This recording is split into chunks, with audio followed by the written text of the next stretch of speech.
Kashi Vishwanath Dham corridor के 2 साल 25,000 करोड़ का कारोबार, होटल और खानपान उद्योग में आया जबरदस्त बूम।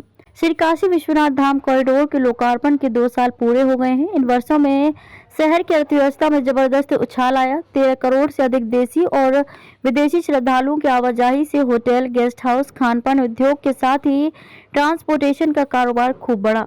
डीएवी पीजी कॉलेज के अर्थशास्त्र विभाग के प्रोफेसर अनूप मिश्रा के मुताबिक 2 वर्षों में 40,000 करोड़ रुपए काशी के इंफ्रास्ट्रक्चर पर खर्च किए गए हैं। करीब 16 करोड़ पर्यटक और श्रद्धालुओं के आगमन से कारोबार का ग्राफ शिखर पर पहुंच गया है।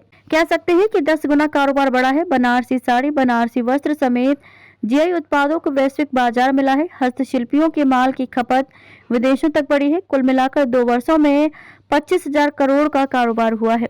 टोडरमल, रणजीत सिंह और अहिल्याबाई के बाद बाबा से जुड़ा पीएम मोदी का नाम दुनिया भर के सनातन धर्मियों के आकर्षण का केंद्र बन चुके काशी विश्वनाथ धाम के निर्माण की कहानी भी अनोखी है। 463 वर्षों के बाद बाबा विश्वनाथ के धाम ने मूर्त रूप लिया। बाबा विश्वनाथ के मंदिर के पुनरुद्धार, निर्माण और कायाकल्प में महाराणा रणजीत सिंह, टोडरमल और अहिल्याबाई के बाद प्रधानमंत्री नरेंद्र मोदी की संकल्पना ने मूर्त रूप लिया, जो आज श्री काशी विश्वनाथ धाम के रूप में दुनिया के सामने है। मृतकों को किया ध्वस्त, मिल रही श्रद्धालुओं को सुविधाएं।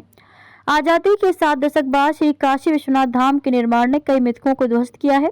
श्रद्धालुओं को धाम तक पहुंचने के लिए तंग गलियों से राहत मिली, तो वहीं गंगा द्वार से स्नान करके श्रद्धालु सीधे बाबा के धाम में प्रवेश कर सकते हैं।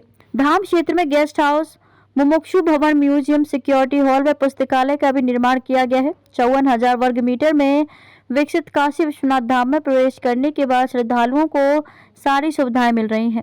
स्नान से लेकर दर्शन के बाद तक की सारी सुविधाएं श्रद्धालुओं को धाम में ही मिल रही हैं। यात्री सुविधा केंद्र पर अलग अलग भाषा में मिल रही जानकारी। देश भर से बाबा विश्वनाथ का दर्शन पूजन करने आ रहे शिव भक्तों की भाषाई समस्या का समाधान भी धाम में हो रहा है। यात्री सुविधा केंद्र के जरिए श्रद्धालुओं को उनकी भाषा में जानकारी दी जा रही है। जगह जगह लगाए गए साइनेज बोर्ड भी हिंदी, अंग्रेजी के साथ ही तमिल व तेलुगु में भी जानकारी दे रहे हैं।